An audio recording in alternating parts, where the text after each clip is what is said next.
tapat, matatag at maaasahan balitang tama at totoo lamang dito sa Pilipinas Network. Magandang araw sa ating mga kababayan sa Pilipinas at sa buong mundo. Huwag kalimutang pusuan ang video, sumubaybay at pindutin ang patingaw upang lagi kayong updated sa balita. Simulan na natin.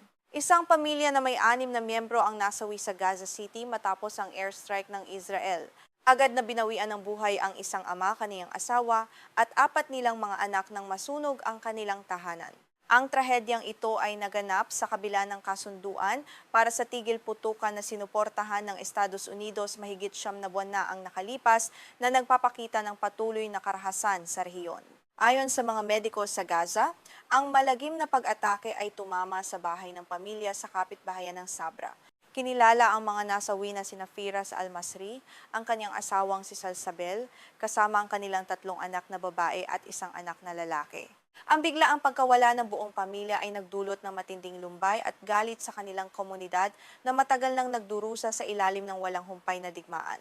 Kinumpirma ng militar ng Israel ang pag-atake, ngunit iginiit na ang target ay isang militanteng miyembro ng Hamas at sinusuri pa nila ang kabuuang resulta. Samantala, isang video mula sa Reuters ang nagpakita sa mga rescue worker na nahihirapang apulahin ang apoy at ilabas ang mga bangkay na nababalot ng puting tela mula sa gumuhong tahanan na nagpapatunay sa tindi ng pinsalang idinulot ng pagsabog sa lugar. Sa labas ng nawasak na tahanan, emosyonal na nagpahayag ng happy si Abu Yusuf Al-Masri, ang ama ni Firas. Ayon sa kaniya, natutulog ang kanyang pamilya nang maganap ang malakas na pagsabog sa kalagitnaan ng gabi. Labis ang kaniyang pagdadalamhati sa pagkawala ng kaniyang anak, menugang at mga apo na wala umanong kamalay-malay sa panganib at hindi man lang nabigyan ng pagkakataong makaligtas sa trahedya. Sinabi ni Abu Yusuf na hindi nila nailigtas ang kaniyang mga apo mula sa naglalagablab na apoy. Dagdag pa niya, halos 6 na tao ang naging martir, kung saan karamihan ay mga bata at kababaihan na pinaslang ng walang awa at walang anumang paunang babala. Binigyan din ng matanda na wala nang natitirang kaligtasan o payapang lugar sa buong Gaza para sa mga ordinaryong mamamayan sa kasalukuyan. Bukod sa pag-ataking ito, naglunsad din ng militar ng Israel ng 4 na magkakahiwalay na airstrike mula pa noong Biyernes. Ayon sa ulat ng kanilang hukbo, napatay nila ang 4 na militante mula sa mga grupong Hamas at Islamic Jihad. Ang mga operasyong ito ay bahagi raw ng kanilang patuloy na kampanya upang tugisin ang mga nanggugulo at tiyakin ang seguridad ng kanilang bansa laban sa mga banta. Inihayag ng militar ng Israel na 3 sa 4 na napatay na militante ay direktang lumahok sa madugong pag-atake sa Israel noong ika-7 ng Oktubre 2023. Ang nasabing pag-atake ang siyang naging mitsa ng kasalukuyang digmaan. Bukod dito, ang mga napatay na militante ay pinaniniwalaan ding humawak sa mga hostages na binihag ng Hamas sa kasagsagan ng kanilang unang paglusob. Noong Martes ng hapon, 2 magkahiwalay na airstrike muli ang tumama sa Central Gaza at sa isang asosasyon sa Gaza City. Ayon sa mga Palestinong mediko, hindi bababa sa 6 na tao ang napatay habang marami naman ang nasugatan sa mga pag-ataking ito. Dahil dito umakyat sa 12 ang kabuuang bilang ng mga nasawi sa loob lamang ng isang araw na lalong nagpalala sa sitwasyong pangseguridad sa lugar. Hindi agad nagbigay ng pahayag o komento ang militar ng Israel hinggil sa 2 huling pag-atake na naganap noong Martes. Ang kawalan ng agarang tugon ay nagiiwan ng maraming katanungan sa panig ng mga sibilyan at mga internasyonal na tagamasid. Ang ganitong uri ng operasyon na walang malinaw na paliwanag ay patuloy na nagpapataas ng tensyon at naglalagay sa buhay ng mga inosente sa mas malaking panganib. Ang mga huling pagkasawi na ito ay nagdagdag sa kabuuang bilang na mahigit 1,160 Palestino na karamihan ay mga sibilyan. Sila ay napatay sa mga pag-atake ng Israel mula nang ipatupad ang tigil putukan noong Oktubre sa pagitan ng Israel at Hamas ayon sa mga opisyal ng kalusugan. Ipinapakita nito na ang kasunduan ay tila nabigo na protektahan ang buhay ng mga walang kinalaman sa gulo. Karaniwan nang hindi isinasa publiko ng Hamas ang eksaktong bilang ng kanilang mga nasawing mandirigma sa mga labanan. Ang patakarang ito ay nagpapahirap sa pagtatasa ng tunay na pinsala sa kanilang hanay. Sa kabilang banda, bagamat pinatigil ng kasunduan ang malakihang digmaan, hindi nito nahinto ang halos araw-araw na airstrike ng Israel na nagpapatuloy sa pag-target sa mga itinuturing nilang banta sa bansa. Iginiit ng Israel na ang kanilang mga operasyong militar ay nakatutok lamang sa mga militante at hindi sa mga sibilyan. Gayunpaman, sa parehong panahon, 4 na sundalong Israeli ang napatay ng mga militante sa loob ng Gaza.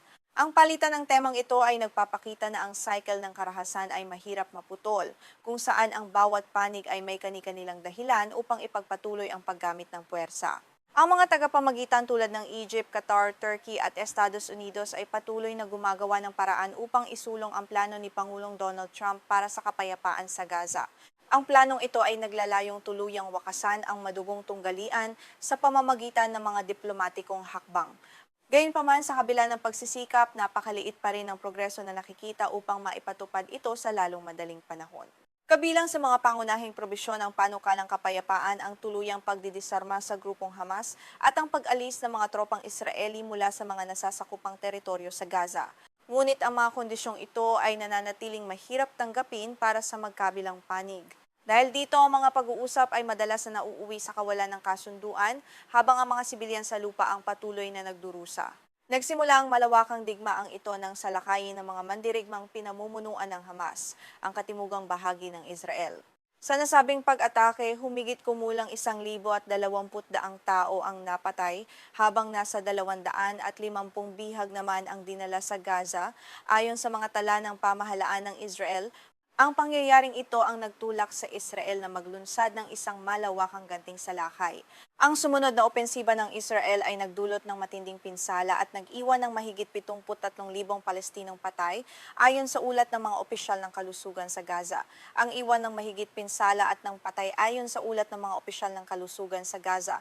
Ang bilang na ito ay patuloy na tumataas bawat araw habang nagpapatuloy ang mga pag-atake sa iba't ibang dako. Ang laki ng pinsala sa buhay at ari-arian ay itinuturing na isa sa pinakamalubhang krisis sa kasaysayan ng rehiyon.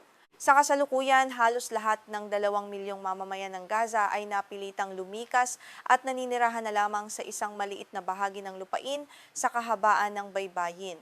Karamihan sa kanila ay pansamantalang nakatira sa mga dampa o mga sirang gusali na walang sapat na proteksyon laban sa ulan at init. Ang kawalan ng maayos na tirahan ay lalong nagpapahirap sa kanilang pang-araw-araw na pakikipagsapalaran. Nahaharap din ang mga bakwit sa napakababang antas ng pamumuhay at matinding kakulangan sa pagkain, malinis na tubig at mga gamot sa ilalim ng pamamahala ng Hamas. Ang mga tulong pangkatauhan mula sa iba't ibang bansa ay nahihirapang makapasok dahil sa mga paghihigpit at patuloy na labanan. Ang sitwasyong ito ay nagdulot na ng malawakang gutom at pagkalat ng iba't ibang uri ng sakit sa mga kampo ng bakwit. Ang kawalan ng katiyakan sa kung kailan matatapos ang digmaan ay nagiiwan sa mga pamilya sa Gaza sa estado ng permanenteng takot at kawalang pag-asa. Bawat gabi ay puno ng pangamba na baka ang kanilang tinitirhan ang susunod na tamaan ng bomba. Ang kwento ng pamilya Al-Masri ay isa lamang sa libu-libong halimbawa ng mga pangarap na nawasak dahil sa hidwaan na tila wala pang malinaw na solusyong pampolitika. Habang ang mga pinuno ng daigdig ay patuloy na nagtatalo sa mga tuntunin ng kapayapaan, ang mga mamamayan ng Gaza ay nananatiling bihag ng isang walang katapusang cycle ng digmaan. Ang panawagan para sa tunay na makataong tigil putukan ay mas lalong nagiging apurahan upang maiwasan ang pagkawala ng mas marami pang inosenteng buhay. Isang malaking balita ang yumayanig ngayon sa gitnang silangan. Patuloy na nagtatayo ang militar ng Israel ng isang higanteng pader na gawa sa lupa sa loob mismo ng Gaza Strip. Ayon sa mga pinakabagong satellite imagery, ang hakbang na ito ay lalong nagpapalalim sa pagkakahati ng teritoryo ng Palestina. Agad ditong nakuha ang pansin ng mga eksperto sa buong mundo dahil sa banta ng permanenteng pananakop ng Israel sa kalahati ng Gaza. Sa nakalipas na mga buwan, mahigit 23 kilometro na ng pader ang naitayo ng Israel. Dumadaan ito sa mga komunidad ng mga Palestino na nauna ng winasak ng kanilang militar. Ang habang ito ay katumbas ng mahigit kalahati ng kabuuang haba ng Gaza Strip na may sukat lamang na 40 kilometro. Dahil dito, higit 2 milyong residente ang nangangamba sa kanilang kinabukasan sa ilalim ng bagong harang na ito. Nang ipakita ang mga larawan mula sa satellite, kinumpirma ng militar ng Israel sa Associated Press na nagtayo nga sila ng pisikal na harang sa tinatawag na Yellow Line. Ito ang hangganan kung saan dapat umurong ang mga tropang Israeli sa ilalim ng kasunduan sa tigil putukan kasama ang Hamas. Ang linyang ito ay orihinal na binalangkas ng Estados Unidos bilang pansamantalang dibisyon lamang bago ang tuluyang pag-alis ng Israel. Subalit habang patuloy na nabalam ang pagpapatupad ng kasunduan sa kapayapaan, tila mas lalong nagpapatibay ng posisyon ang Israel sa lugar. Nagdudulot ito ng matinding takot sa panig ng mga Palestino na ang pansamantalang linyang ito ay tuluyan ng maging isang permanenteng pambansang hangganan. Ang takot na mawala ng sariling lupain ay muling nabuhay sa puso ng libu-libong pamilyang lumikas dahil sa digmaan. Sa kabila ng tensyong ito, kapansin-pansin ang katahimikan ng ilang mahahalagang sektor. Parehong tumangging magbigay ng pahayag ang US Central Command na may tungkuling magbantay sa tigil putukan at ang Board of Peace na pinamumunuan ni Pangulong Donald Trump. Ang kawalan ng reaksyon mula sa Washington ay nagiiwan ng maraming katanungan sa mga tagamasid kung may basbas ba ang proyektong ito ng Amerika. Bukod sa pisikal na pader, inihayag din ng militar ng Israel na nagtatag sila ng isang espesyal na security zone sa paligid ng Yellow Line. Ang zonang ito ay nilagyan ng mga advanced intelligence equipment at makabagong teknolohiya para sa pagbabantay. Bagamat tumanggi silang ibigay ang eksaktong ruta ng harang, iginiit ng Israel na layunin nitong pigilan ang pagpasok ng mga kaaway at protektahan ang kanilang mga sundalo. Mabilis ang takbo ng konstruksyon at halos hindi ito napapansin ng mga lokal na residente dahil sa panganib ng paglapit sa lugar. Maraming Palestino sa Gaza ang nangangamba na hindi na ibabalik ng Israel ang mga lupaing kasalukuyan nitong kinokontrol. Ang kawalan ng impormasyon at ang higpit ng seguridad sa paligid ng Yellow Line ay naglalagay sa mga sibilyan sa isang mapanganib na sitwasyon ng kawalang katiyakan. Ayon sa mga satellite image mula sa Planet Labs PBC, isang bahagi ng pader sa timog ng Gaza ang humaba ng mahigit 2 kilometro sa loob lamang ng 2 linggo ngayong buwan. Noong unang bahagi ng Hulyo, nasa 500 metro lamang ang haba nito. Ngunit makalipas ang kalahating buwan, umabot na ito sa mahigit 2 kilometro na naghihiwalay sa guho ng Rafah and sa malaking kampo ng mga bakwit sa Muwasi. Kung magpapatuloy ang konstruksyon sa kasalukuyang direksyon nito, kokonekta ito sa pinakamahabang bahagi ng pader na tumatakbo ng halos walang putol. Ang bahaging ito ay may habang 17 kilometro mula sa timog na lungsod ng Khan Yunis hanggang sa malapit sa Gaza City sa Hilaga. Ang ganitong disenyo ay nagpapakita ng sistematikong plano na hatiin ang buong Gaza Strip sa magkakahiwalay na mga zona. Nagsimula ang pagtatayo sa mahabang bahaging ito noong Pebrero at batay sa mga satellite image, patuloy pa rin ang pagpapalawak nito patungong timog. Mahigit 1 kilometro ang naidagdag sa pagitan ng huling bahagi ng Hunyo at unang bahagi ng Hulyo. Ang bagong dugtong na ito ay tumatakbo malapit sa isang base militar ng Israel na itinayo sa ibabaw ng mga nawasak na kabahayan sa bayan ng Bani Suhela malapit sa Khan Yunis. Sa dulong hilaga naman ng Gaza, may mga hiwalay na bahagi ng pader na matatagpuan sa labas ng bayan ng Beit Lahia na halos tuluyan ng nawasak ng mga pambobomba.